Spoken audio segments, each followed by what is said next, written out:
Thank you so much for joining us for one of today's keynote speakers, Claire Williams. Claire is the modernizing former leader of Williams Formula One racing. Having grown up around her father's racing team, Claire's career began in the Silverstone press office, but her talent for leadership and innovation quickly propelled her through the ranks. Today, she is the youngest ever deputy team principal in motorsports, one of the most prominent and successful women in Formula One history, and was awarded an Officer of the Order of the British Empire for her services to F1 in 2017. Under her leadership, Williams F1 was transformed from an outdated male-dominated culture into one renowned as a pioneer for innovative technology, sustainability, diversity, and inclusion. She became a groundbreaking pioneer for women in a profoundly male-dominated sector, appointing female drivers Susie Wolff and Jamie Chadwick to development roles and increasing the proportion of women at Williams to 17.6%, the highest in the F1 paddock. Everyone, please give a big round of applause for Claire Williams.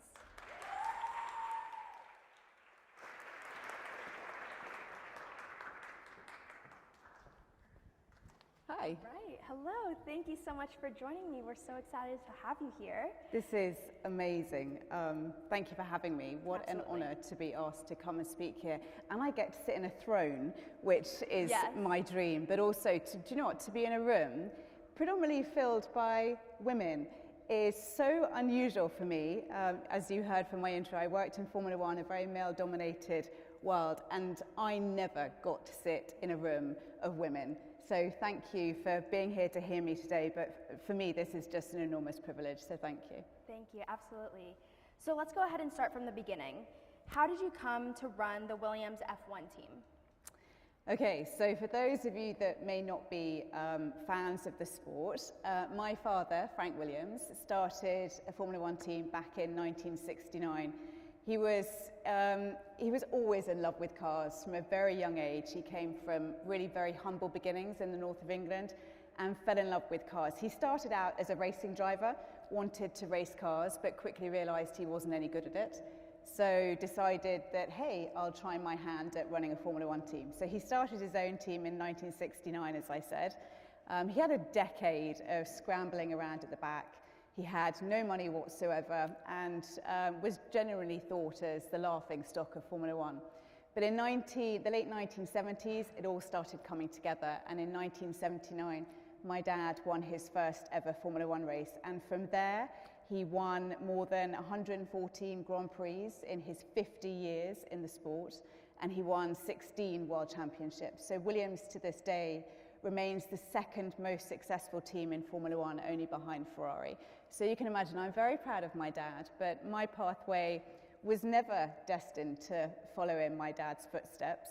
My parents made it abundantly clear that I was really not very welcome to go and work at Williams as I was older. They wanted me to forge my own way in this world, and that was my plan.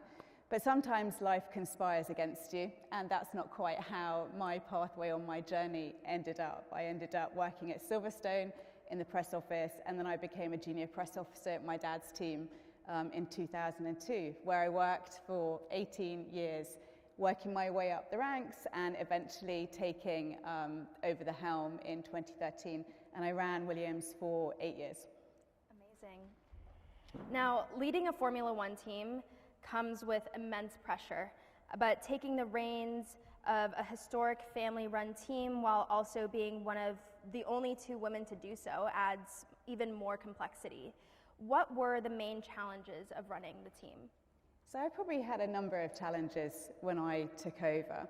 As you mentioned, I was one of only two women to run a team. At the time that I took over, there was another lady running one of the teams, a lady called Manisha Kautenborn. But she only remained in post for 3 years while I was a fellow female team principal. So for the majority of my time, I was the only woman running a Formula One team.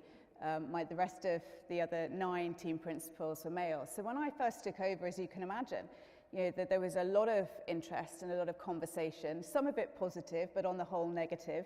A lot of people were questioning, why is a woman running a Formula One team? She's got no business doing that.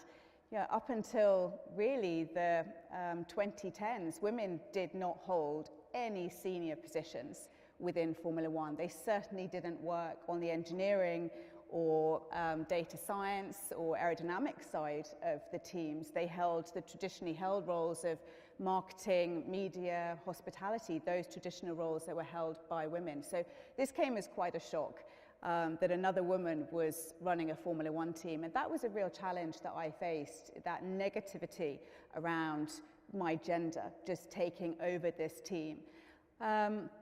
I then also faced the nepotism point of view. That perspective as well was regularly thrown my way. Well, she's only in the job because her father's the boss. Well, yes, there was an element of that, but you certainly don't put anyone into a senior position in a business unless they are there on merit, unless they have the history and the background in order to be successful. So I faced that challenge head on, and then probably just having risen through the ranks. You know, I used to spend my younger days at Williams running around the factory when I was 4 or 5 years old, probably annoying everybody that worked there at the time, but I loved it. But a lot of those people, because they had been with us for a long time, you know, suddenly I was the little girl, or I used to be the little girl that was running around the factory floor, and then all of a sudden I was their boss, telling them what to do or asking them to do things for me. And that transition for me, but also mostly for the people that worked for me, I think was incredibly challenging in those early years, trying to get the mindset change that we really needed. People were no longer working for Frank, my dad. They were working for me, and I was a young female, and I was the boss's daughter. So I had all that challenges, and then the team wasn't doing particularly well when I took it over as well. So that really was my main focus. How do I get this team back on track and back to the top step of the podium? I see. And given those challenges, your leadership approach must have played a huge role in shaping the team's direction. So what was your leadership style on the team? I ran it quite differently to my dad. I think women in business come with a completely different set of skills than male counterparts. Certainly in Formula One, the sport is not known for its, I suppose, emotional intelligence, and I think as a woman, I bought that. Formula One is a really brutal, fast-paced industry where you have to make sacrifices if you're going to be successful. You are away from home, you don't get to see your friends, you miss the weddings, you miss the births, you don't really have children until much later in life. All of these things you know, make Formula One a really difficult environment to work in. And for me as a woman, I think I brought a level of emotional intelligence where I wanted to change the working environment. I became a much softer leader, I think, than probably the sport had really seen previously. I really cared about the people that worked for me. I made it my absolute business, my number one priority, to ensure that the people that worked for me were well looked after, that their troubles, their cares, their needs were listened to. Because if you don't listen to the people that work for you, particularly when you're asking them to do the job that we were asking them to do 24 hours a day, 7 days a week, they can't deliver to the best of their ability. So I think that was a real point of difference from how my dad ran the team to how I did. But don't think that my dad wasn't a very lovely gentleman and that he loved the people that worked for him. He did. I just did it in a very different way. I was very present and very communicative as a leader. I had grown up seeing how important it is through my dad and how he operated as leader. When you're running a business, people need to see you in that business. As a leader, you don't just get to sit in your ivory tower in that big corner office and be the boss. If you want people to follow you as a leader, you have to be present, you have to be seen, you have to go around and talk to the people that work for you, engage in conversation, find out who they are, what makes them tick, and they will follow you and they will put the work in. Communications was a big part of how I led Williams as well. Over communication, I don't think you can ever be overly communicative. It's probably no surprise, I grew up in the press office in motorsport. That was my background, my foundation. I understood how transformative great communication can be in an organization. You keep people aware of what you're doing. particularly in the bad times, when the times are tough, when your business isn't going so well. You're there, you're present, you're talking to them about your plans for the future, how you're going to drive transformative change, how you're going to drive performance, and people will work harder for you, they'll follow you, they'll understand your plans, and they will keep driving themselves harder to make sure that they can be as successful for them and for you. I see. Now, running a Formula One team required strong leadership and vision, but beyond team performance, you also played a key role in shaping the culture of the sport, and we've discussed how it was a male-dominated sport. And as one of the most prominent women in Formula One, what challenges did you face in growing that female representation in the sport, and how did you navigate those challenges as team principal? So when I first took over Williams, I used to have to do an awful lot of media work. As you can imagine, Formula One is a really high-profile sport, and over the course of any given week, particularly a week where we were traveling and going to a race, I would probably do, I don't know, anywhere between 10 and 30 interviews with media, whether that be TV, print, online, social, whoever it was. And when I first took over the team, for the first couple of years of my time running it, the first question that I would be asked in each and every one of those interviews, regardless of whether the journalist was male or female, it even came from women, was, what's it like running a Formula One team being a woman? And the first few times I would be asked this, I would be like, well, you know, it's fine, you know, I don't really think of myself as male or female, I'm just here because I'm, you know, I think I'm all right at the job. And I'm here to concentrate on that. I don't give it a lot of thought. But as this question, this very same question kept coming up time and time again, it was like, why are people asking me this? I don't think that they're going out and asking, you know, my fellow male team principals, what's it like being a man running a Formula One team? Men just don't get asked that question. As I progressed through my time and I was getting into my late 30s, the journalists started asking me, well, when are you going to have a baby? You know, and now, I mean, you can imagine the horror probably in this room. People aren't allowed to ask those kinds of questions. But during my time, it was fair game. The intrusiveness into my private life when I was running the team was quite extraordinary.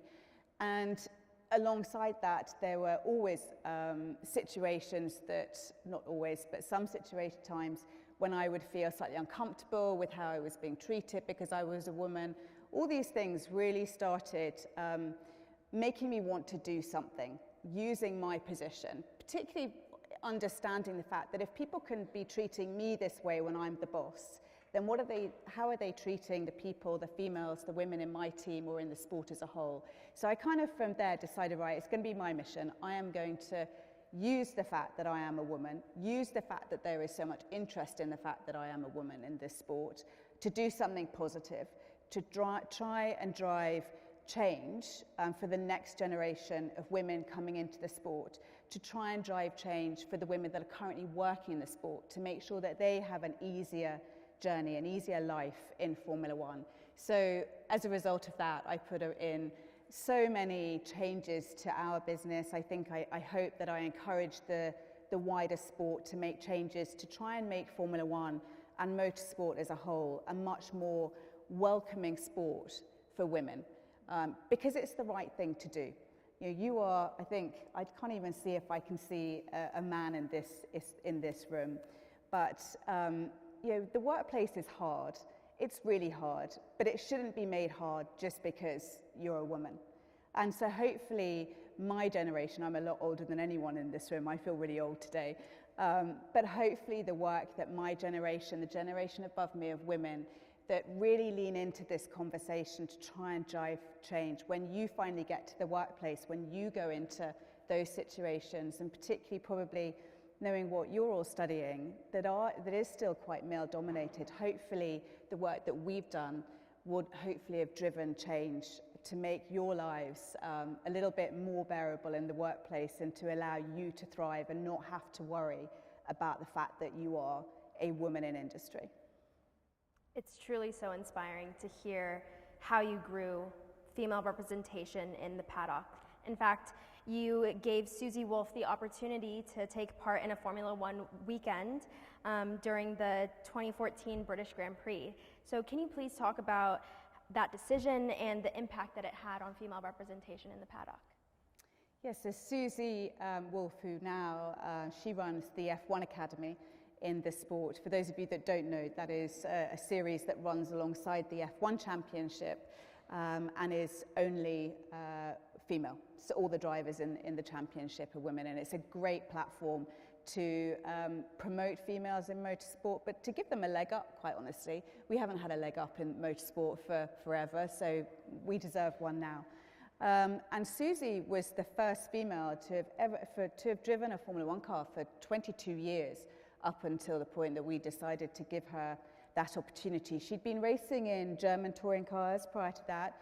She'd shown some promise, and we wanted to give her that opportunity. We had a lot of, as you can probably imagine, negative press around it. You know, the typical, well, you're only doing it as a marketing gimmick. And my answer to that was always, you know, I'm not stupid. Motorsport is dangerous. You don't just put somebody in your car for marketing. These cars go ridiculously fast. They're incredibly difficult to drive. And you have to make absolutely sure that you are 100% confident in who you're putting behind the wheel. So me putting Susie in the race car, you know, it would have been lethal. It could have been fatal if it was a marketing gimmick.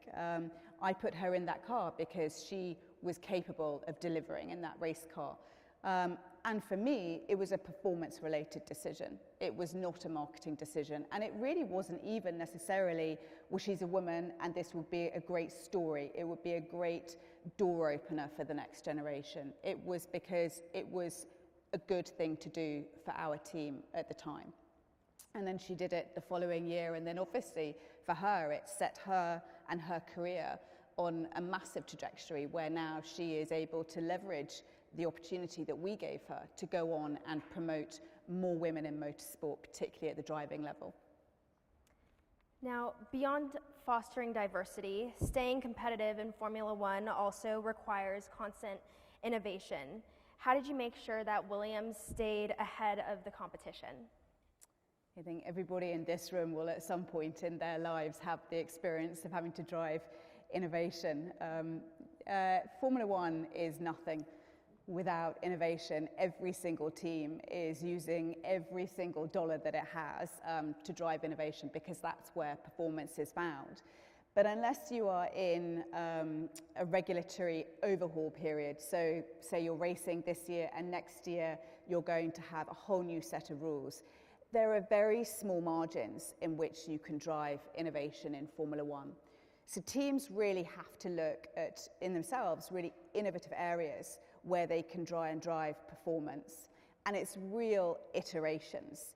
So for those of you that are fans of the sport, you will know that the teams really are, from the front end to the grid to the back end, are only separated by maybe a maximum these days of 1.5 to 2 seconds.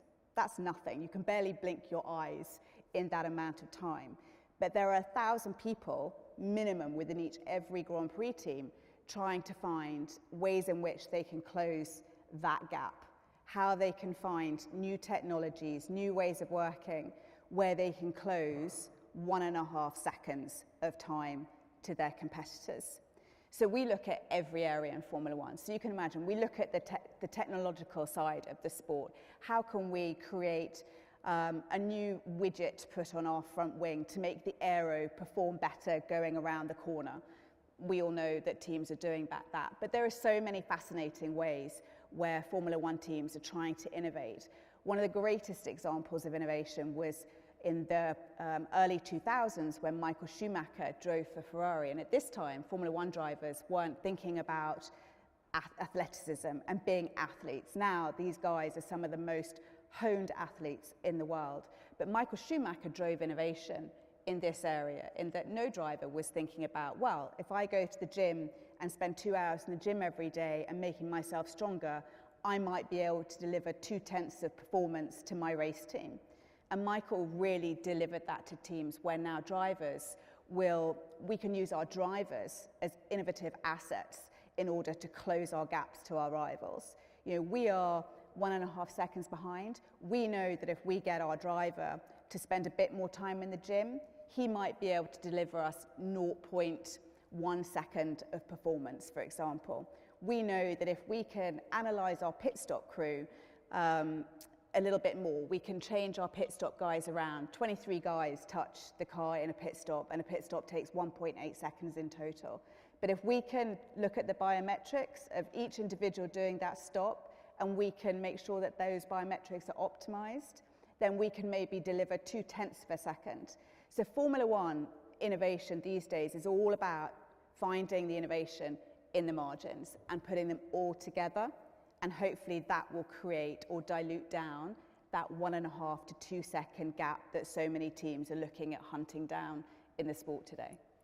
I mean, it truly is a sport where every millisecond counts, and data plays a crucial role in gaining that competitive edge. How did you and your team utilize data to refine race strategies and identify opportunities for improvement during practices and races? So when I took over the team in 2013, I knew that Williams was quite archaic in its processes.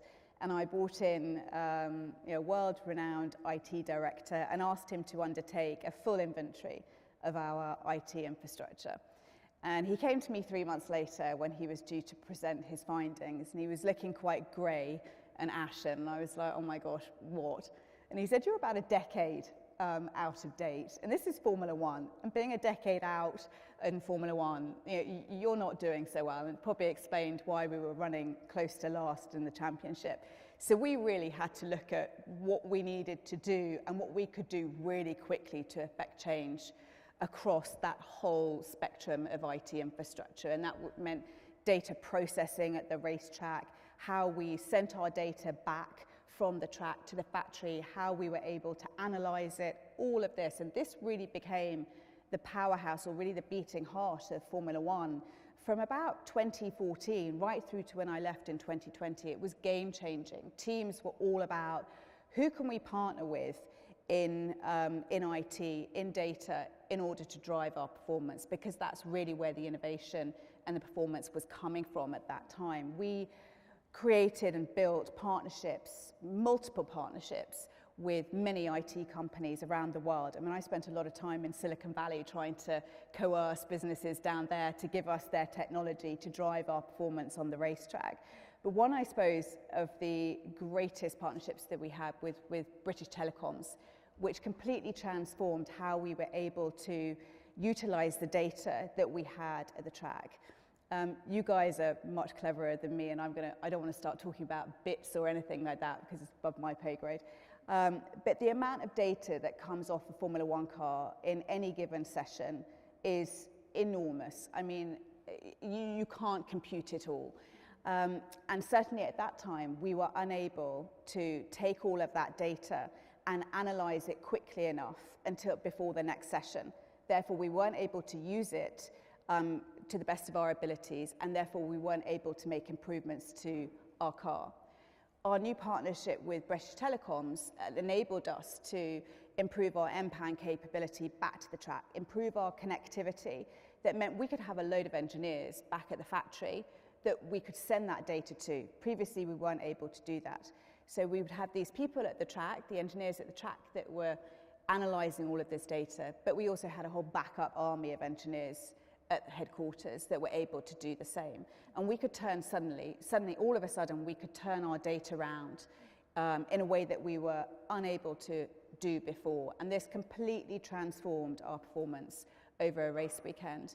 But that was back in 2014. So you can imagine what Formula One is doing today. And AI today is going to be one of the biggest transformative pieces of work that Formula One teams are looking at. You can imagine if Formula One teams can integrate AI, the amount of human resource they can save, the amount of computing power and firepower that gives them between sessions, between understanding what your car is doing in practice to then go into qualifying of the race, is going to be completely transformative for Formula One.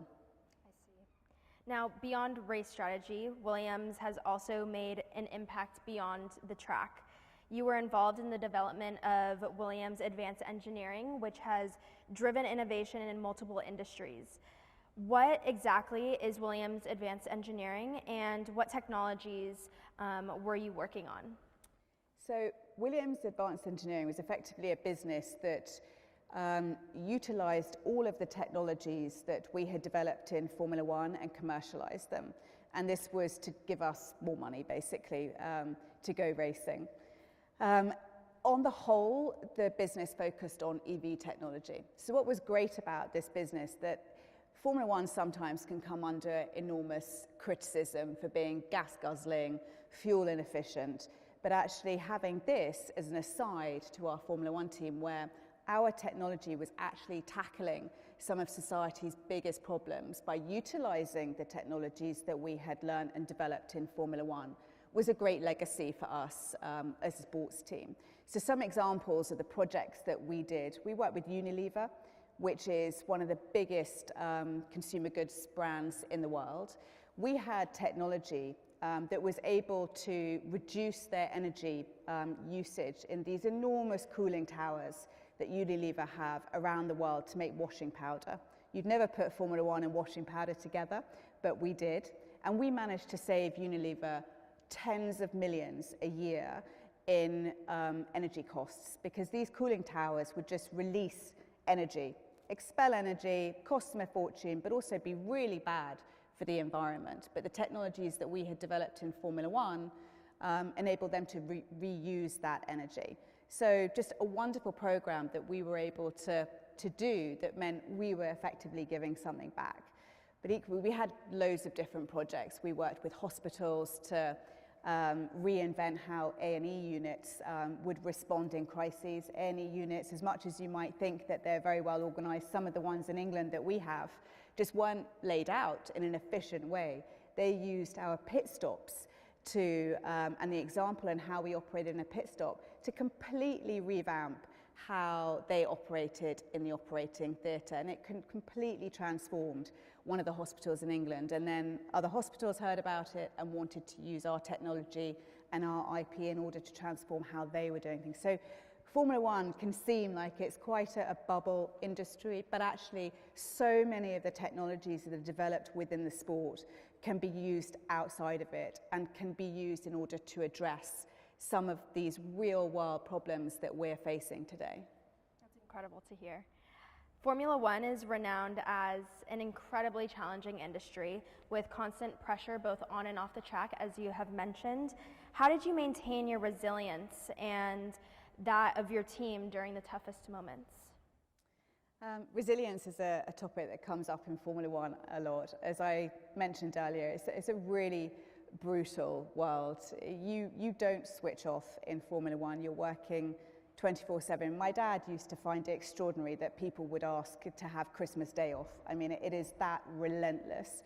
And you know, you're going through sometimes some really challenging times. Only one team can win in Formula One.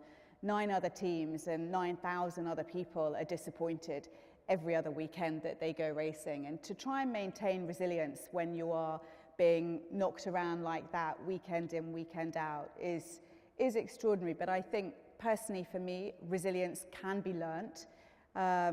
Certainly I went through some stuff when I was a kid, and I think that built up my resilience. I had a natural level of it within me that I was able to call upon when I was running the team and things weren't going well. But I think it's really important when things aren't going well, when you are facing challenges, to make sure that you surround yourself with really good people, people that you can trust, people that will hold you up and support you when you need it. And I was very lucky that I had wonderful people to do that around me. So my husband's here today. He was always by my side when I was running the team. But I had a wonderful group of people at Williams that always had my back as well. But I think kind of mental and physical health when you are in those kinds of situations is really important. Running was always my therapy. I used to run a lot when I was in Formula One, and to get out in your trainers was so invaluable when things weren't going well to me. But I think probably what made me resilient was seeing how resilient my team were. When things weren't going very well for me at the last couple of years, when things were pretty dismal on the racetrack, my guys would turn up each and every single race weekend, and they would go through those race weekends qualifying in the race like they were fighting for pole position, like they were fighting for podiums. And to do that knowing that they were going to come last, they were going to qualify last, and they were going to come last, was an enormous sense of inspiration and resilience for me. It was like, right, well, if you can do it, I can do it. And I firmly believe that you never give up. If you want something bad enough, you keep fighting, however hard it is, because nothing good ever comes easy. Despite the challenges, your time at Williams was filled with incredible achievements. Looking back, what do you consider to be one of the proudest moments in your leadership career? One of the proudest moments. So probably when we came third in the championship. It's not first, but Formula One's hard, and we didn't have the same amount of money as everybody else. But when I took over the team in 2013, we effected a lot of change across the board.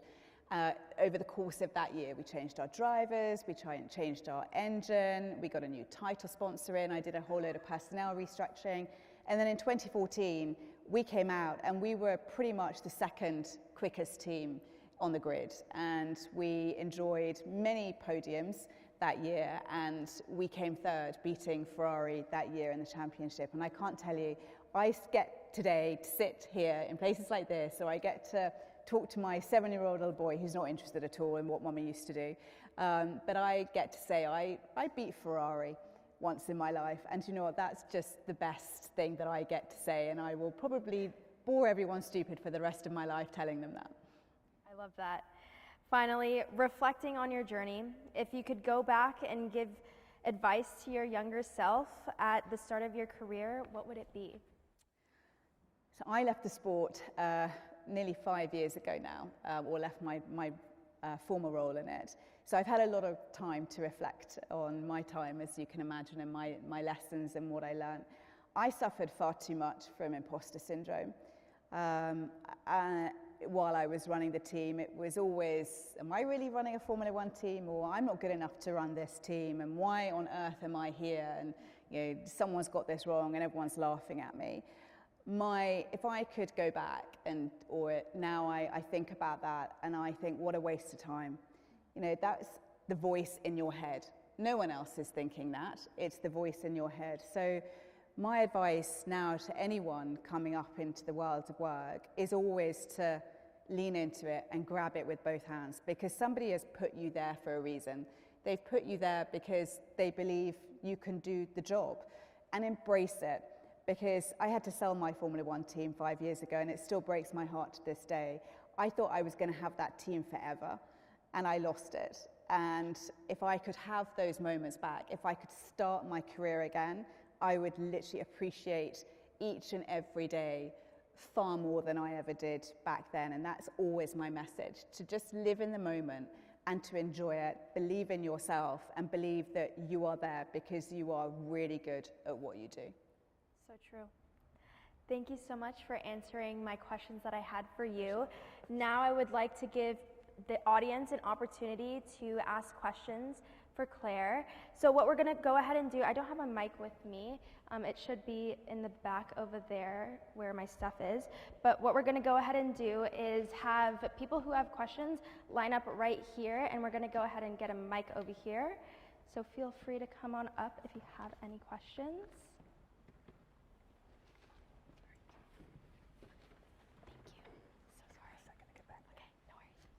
Give us a second, and then make sure to hold the mic above this rubber piece.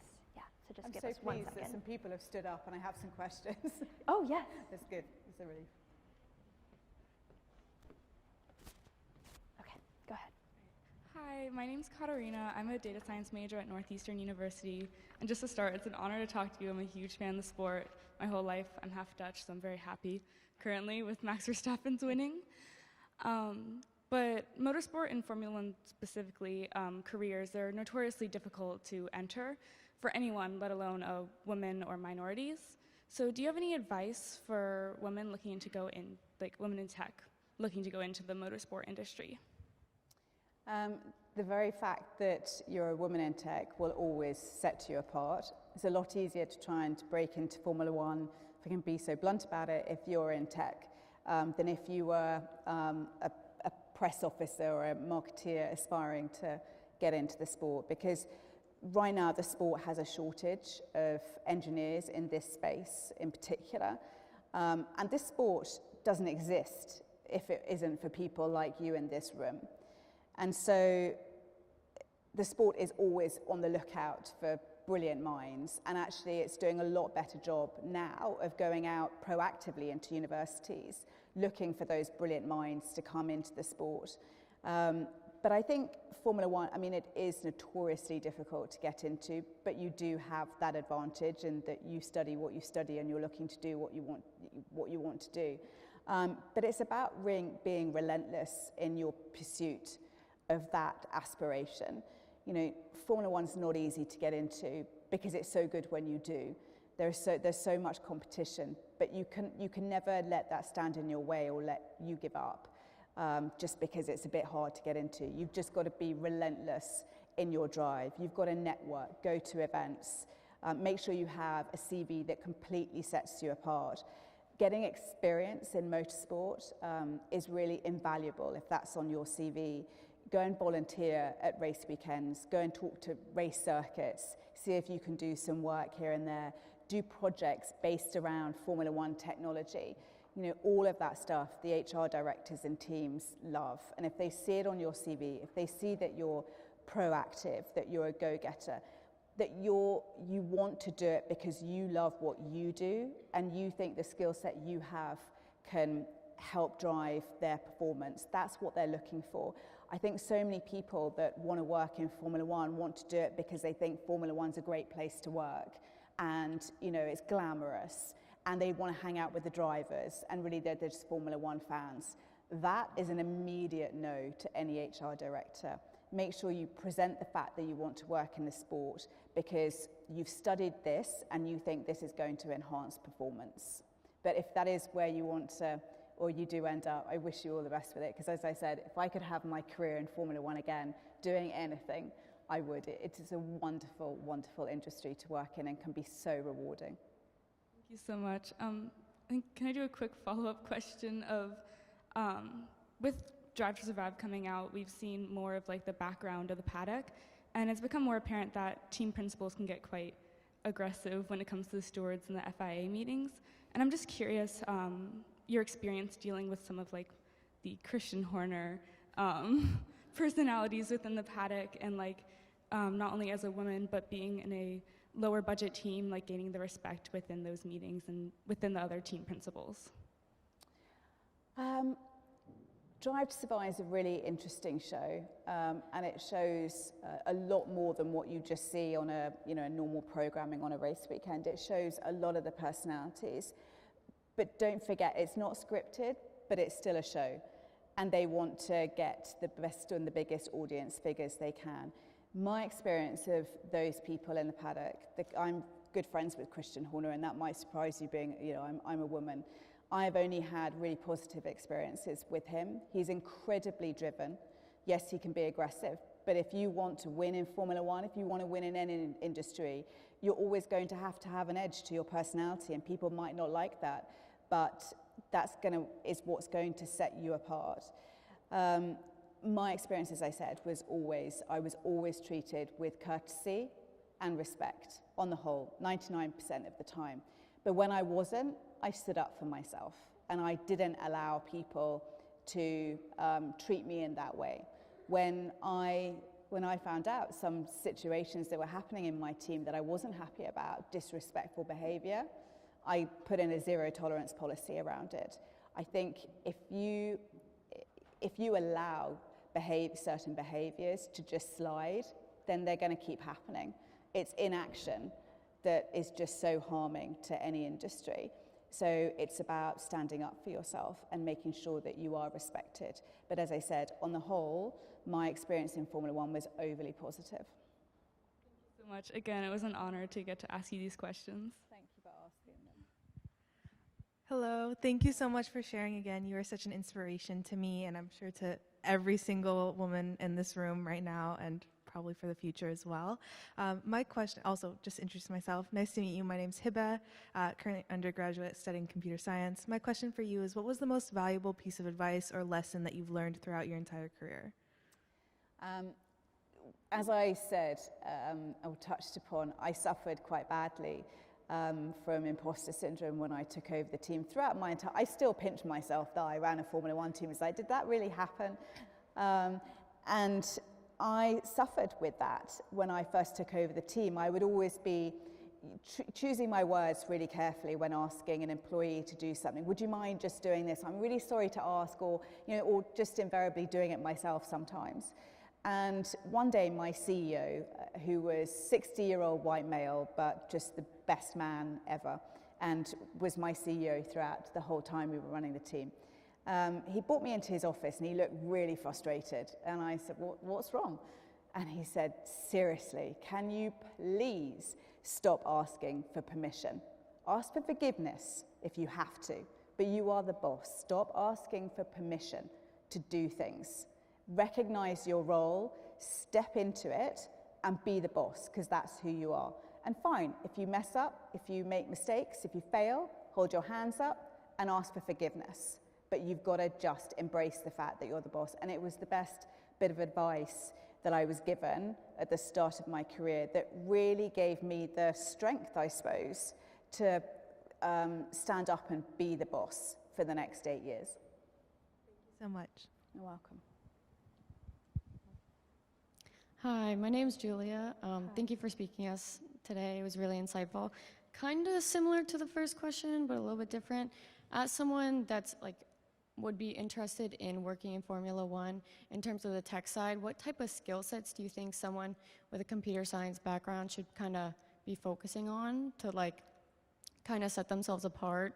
Because obviously trying to enter Formula One, even as an engineer, it is very competitive.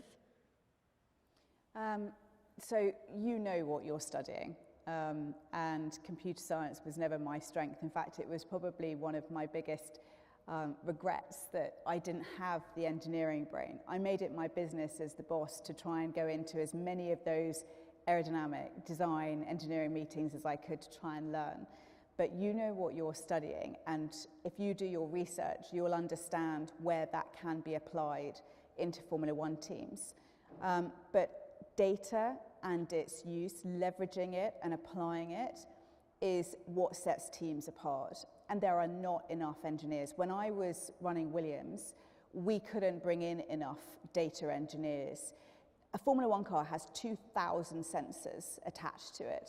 Those 2,000 sensors are bringing in so much data across each session. So on a Friday practice, there's 2 hours of practice. You can imagine the data haul that's coming in. People like you that can take that data, look at it and interpret it quickly are what all the teams are looking for at the moment. So I'm not necessarily sure there is anything in particular that you need to put on your CV that's going to set you apart, because you've already got on your CV what's going to set you apart. And I wish, if you do choose to go into the sport, I do wish you all the best. But as I answered in the first question, experience as well is a really powerful thing to give Formula One teams. Invariably, it's really difficult to enter Formula One as your first role, but there are a lot of teams that do work experience weeks, placements for graduates. Williams, we set up a great graduate program working with the top 5 universities around the UK to get the best candidate engineering graduates to come in that we put on a fast track program. So do your research on what teams have, because they all do lots and lots of these kinds of programs to get people like you into their teams. But also look at the lower levels, because it is hard to get in at that top echelon. But if you look at the lower formula as well and take your knowledge and experience and insight and apply that, then you've got that on your resume moving forward, and F1 teams will love to see that.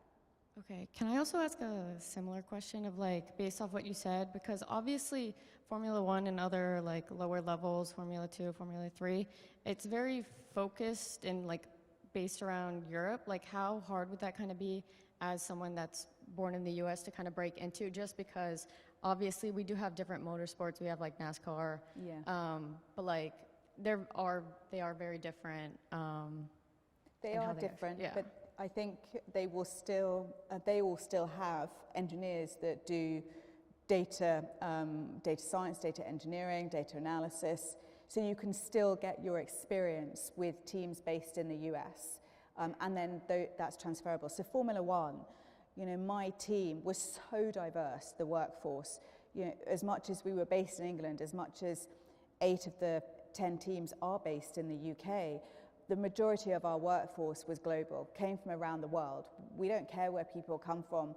We don't care if your experience is in NASCAR or Indy or, you know, Japanese Formula 3. It's about how good you are at what you do. So if you can get your experience in NASCAR or IndyCar because they're teams that are based in the US, that's all applicable experience that you can take to Formula One. All right, thank you so much. Thank you. Good luck. I really wish that we could get to everyone's questions. I know, I'm really sorry, but we do have to wrap it up right now. Oh no. Thank you so much. Okay. Will we have time to answer questions after? Yeah. Okay, she said that she will have time to answer questions after, so do not fret. I will stay at the end. Yes, okay. All right. Thank you everyone so much for coming. Please give another round of applause for Claire Williams. Thank you so much, Claire. Yes.